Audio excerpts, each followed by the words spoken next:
Nako, heto na mga kababayan, tapos ka ngayon, Jinky Luestro, iyak na. Aba, matibay to. Luestro umamin na, booking kay Attorney Trixie. Yan po ang ating alamin mga kababayan dito po sa video ito. Pero bago po natin simulan yan, palike naman po ng video ito. Malaking tulong po yan. Maraming salamat po at eto nga. Pasadahan muna natin ang mga nagte-trending na balita dito po sa social media at unahin na po natin to. Nako. Ito pong si Representative Zamora. Tinanong po dito ni Karen Davila. Sabi po kasi dito sa tanong at magugulat kayo sa sagot mga kababayan. Sabi po ni Karen Davila, ano po ebidensya nyo na may hidden wealth si BP Sara? Ayan na. Ang sagot po ni Representative Zamora, yan po ang sabi ni Antonio Trillanes. Aray ko po. Dahil sinabi ni Trillanes na may hidden wealth si BP Sara ay lusot na. Di ba? Paniniwalaan na nila mga kababayan. Ano bang credibility ni Trillanes? Di ba? Si Trillanes po, ipapakilala natin si Trillanes sa ating mga kababayang hindi pa nakakakilala kay Trillanes. No? Si Trillanes po ang pinaka sinungaling na politiko. Diba? Tapos paniniwalaan ninyo sa ito si Representative Zamora mga kababayan, siya po ay vice chair ng Committee on Injustice diyan sa House of Representative. At ayon nga sa kanila, dahil sinabi ni Trillanes na may hidden wealth si BP Sara, ay pinaniwalaan na nila. Ayan, no? Mamaya, isa pong manager ng bangko ang nagsalita patungkol dyan sa hidden wealth na yan. Okay? Pero bago po natin yon pasadahan, eto muna yung mga naging komento ng ating mga kababayan patungkol po dito kay Zamora. Sabi po dito ni Chong, malino na gawa-gawa lang yung pinagsasasabi ni Zamora. Sinabi mo na ngayon na ayon kay Trillanes, bakit dapat bang paniwalaan si Trillanes sa mga expose niya? Mahilig yan gumawa ng kwento upang manira ng tao. Correct. No? Paulit-ulit na lang si Trillanes kasi kinakagat din nila. Kasi pinakikinabangan rin nila. Di ba? Kung hindi sila nakikinabang kay Trillanes, bakit papansinin pa nila si Trillanes? Di ba? Sinungaling ang taong yan. Di ba? Sabi po ni Adelina Palma, yun ang sinasabi ni Trillanes. Bakit alam pala ni Trillanes na madaming anomalya ang mga Duterte? Bakit lumapit pa siya para makatandem ng Duterte nung eleksyon nang hindi siya pinagbigyan, siniraan niya? Ngayon paano siya paniniwalaan ngayon? Correct. Sabi po dito, basta si Miss Karen Davila ang nag-interview sa mga law bender na HOR, huli agad sa mga sagot na aligasyon na ang basihan ay ang sabwatan ni Trillanes, de Lima at ang sinusunod na rules ay Romualdez rules. Ayan. Sabi po dito, ang sagot ng bubuwit. Ayan na. Ganyan ba politiko na binoto nyo? Talo pa ang barangay tanod. Ayan. Base lang ito sa mga sinasabi ni Trillanes, no? Pabida ka madam, wala ka namang palang alam, naniwala ka kay Trillanes, parehas pala kayong gunggong mag-isip. Di ka pa nadala, sigurado. Sabi ni bintang mo, umiipal ka lang, pag walang alam, manahimik, huwag pabida, na paghalataan kang walang alam. Ayan. So yan mga kababayan, ano po ang inyong opinion dyan? Just comment down below. At eto po yung sinasabi kong nagsalita ng isang manager. Okay, si Manager Marvy Valeros ng Universal and Commercial Savings Bank. No, ayon po sa kanya, if the House Committee on Justice gives you a subpoena, you as a bank manager, the bank officer will be criminally liable under the law. Ayan, mayroon po silang pananagutan sa batas. Ito po ang kabuuan ng balitang yan mga kababayan. Nilinaw ni Marvy Valeros, isang bank manager, na hindi pa maaaring buksan ang bank account ni Vice President Sara Duterte at ng kanyang asawa na si Attorney Mans Carpio. Ayon sa kanya, nasa deliberation stage pa lamang ang impeachment. At wala pang formal na impeachment trial o impeachment court. Kasi nga ang impeachment trial sa Senado na po yan no? Dahil dito, wala pang sapat na legal na basihan para ilabas ang bank records. Ayon sa kanya, ang pagpipilit na gawin ito ngayon ay may tuturing na fishing expedition. Yan nga rin ang sinasabi ni VP Sara. No? Dagdag pa niya, maaaring managot sa ilalim ng bank secrecy law ang sinumang bank officer na susunod sa subpina ng walang malinaw na legal na batayan. Actually, sinasabi ni Trillanes na may hidden wealth po si VP Sara. Ngayon, kayo pong mga tunggrista dyan sa sa Committee on Justice, imbis na si VP Sara ang mag-open ng bank account, at magbigay sa inyo ng ebidensya, etong si Trillanes ang pigain nyo na dapat siya ang maglabas ng ebidensya dahil siya naman ang nag-aakusa.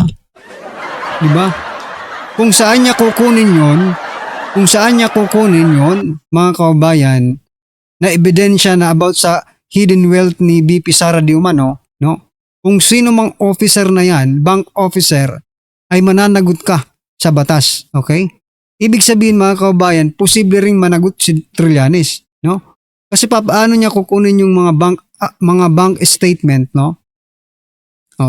kung mayroon pala tayong tinatawag na bank secrecy law.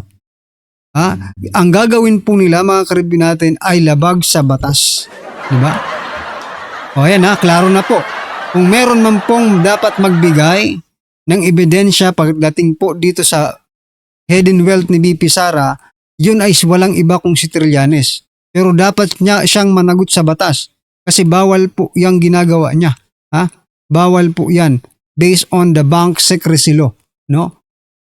Saan ka ngayon? Paano ka Trillanes naka-come up, na may hidden wealth ang mga Duterte kung bawal pala i-open ang mga bank accounts, di ba? Kaya talagang nagsisinungaling lang po ito si Trillanes. Pero pinaniniwalaan po nila, mga kababayan. Grabe po ang paniniwala nila kay Trillanes. Okay? Ito po ang naging komento ng ating mga kababayan. Sabi po dito ni Noel, mas magandang challenge, pwede bang voluntary BP na magbigay niya ang bank accounts?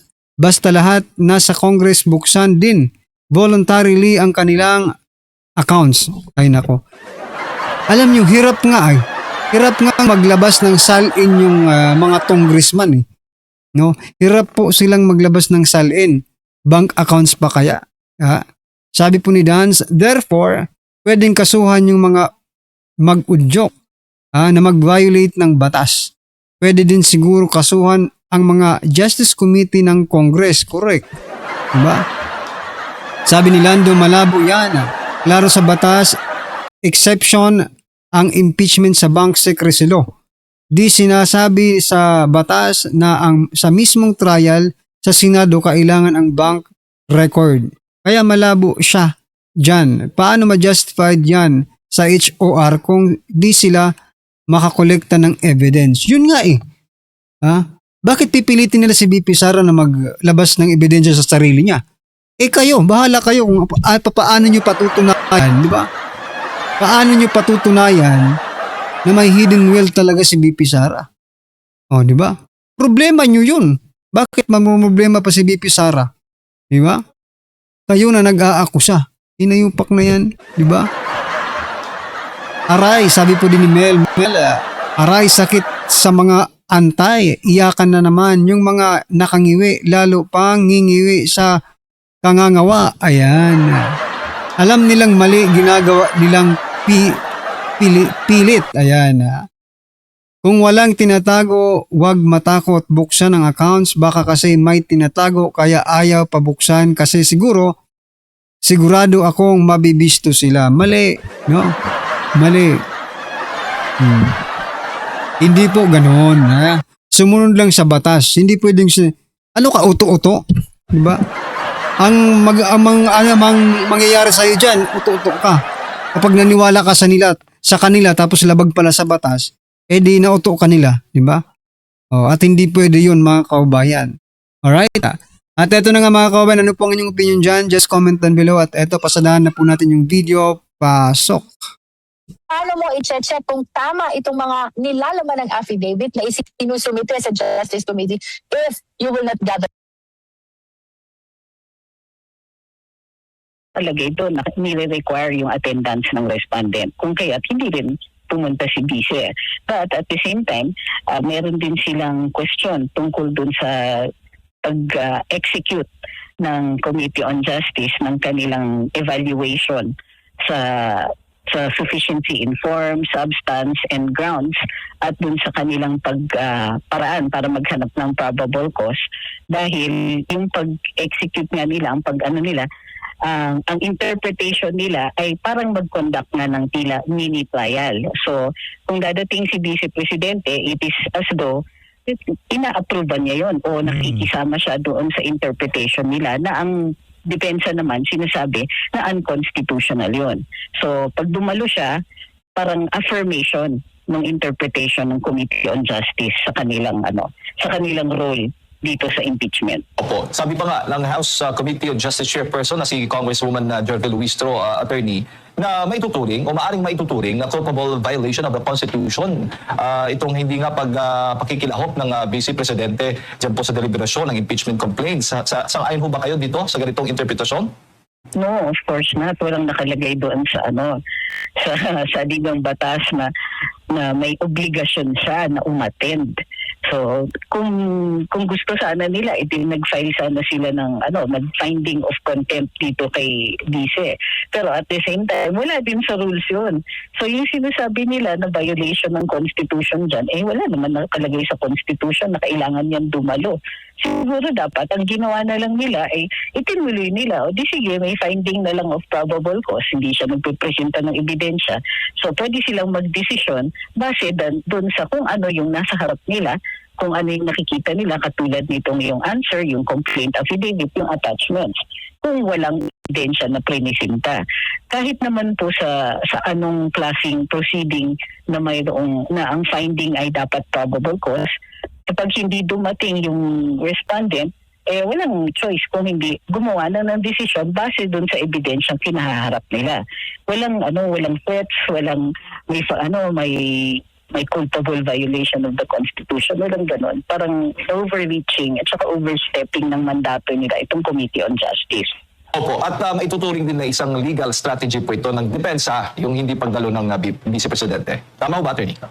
Ay, pwede rin naman po. Pero simple lang kasi para sa kanila ang pag-explain nila Basta dahil hindi tama yung ginagawa ng Committee on Justice, hindi sila makikilahok. It's not even a strategy. Kasi nga, kung pupunta sila, di parang winave ng Vice Presidente yung karapatan niyang questionin o yung hindi niya pagsang-ayon dun sa interpretasyon ng Committee on Justice sa kanilang sariling rules. Opo. At para bang ang dating, para bang kawalan o hindi matutuloy o hindi magpo-proceed itong impeachment dahil wala ang Vice Presidente, parang ganun po, attorney. Ano ba yung magiging epekto po noon takbo sa impeachment proceedings yung hindi naman pagdalo nitong ng pangalawang Pangulo? Well, actually, interpretation uli yan ng Committee on Justice. Dahil nga, kung ganito lang, ang finding lang naman ay probable cause, magdesisyon sila base dun sa ebidensya na hawak na nila, na ipresenta na. Correct. Hindi naman nila pwedeng gamitin yung hindi pagdalo ng Vice Presidente para itigil lahat ng mga proceedings. Wala rin nakalagay na ganon. Di ba? Ano ho yan? Para dito kay Baculaw, mag-ano na kayo? Magbotohan na kayo, wala ka ng maraming tseche-bureche. Daming arte nitong si Baculaw. Simple lang, may findings na, ganito, ganyan. Diretso nyo na yan. Punta na kayo plenaryo. I-send nyo na sa Senado yan. Kung may boto, ang dating... Ang problema nga dito, mga karbinatan, kasi gusto nilang mag-grandstanding, di ba? Silang lahat dyan sa House on Committee on Injustice. Ayan. Nalilito pa tayo sa committee nila, okay? Committee on Injustice. Silang lahat gusto mag-grandstanding, parang tulpo, di ba? Parang mga tulpo. Gusto nila sila ang sumikat, di ba? Para hindi natin alam, baka may mga ambisyon nito, mga kababayan, di ba?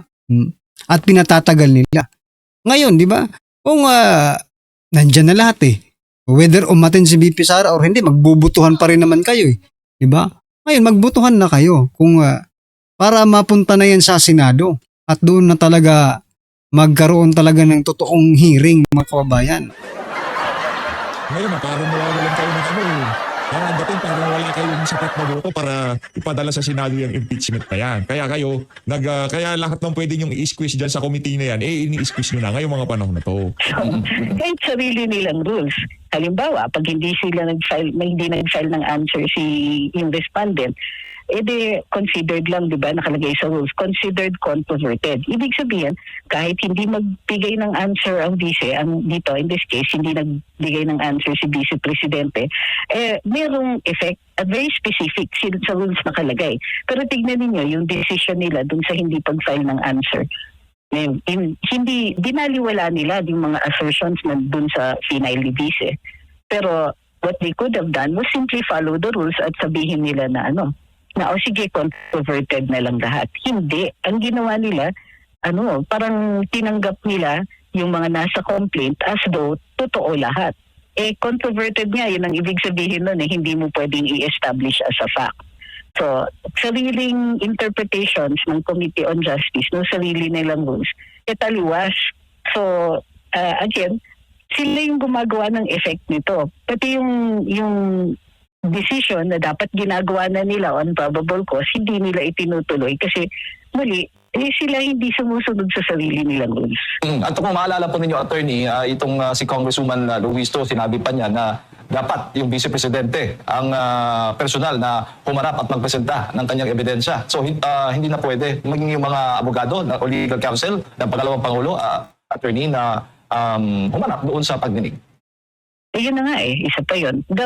In theory, pwede yung mga lawyers, di ba? Walang dahil mayroong kang kinatawan na pinapunta.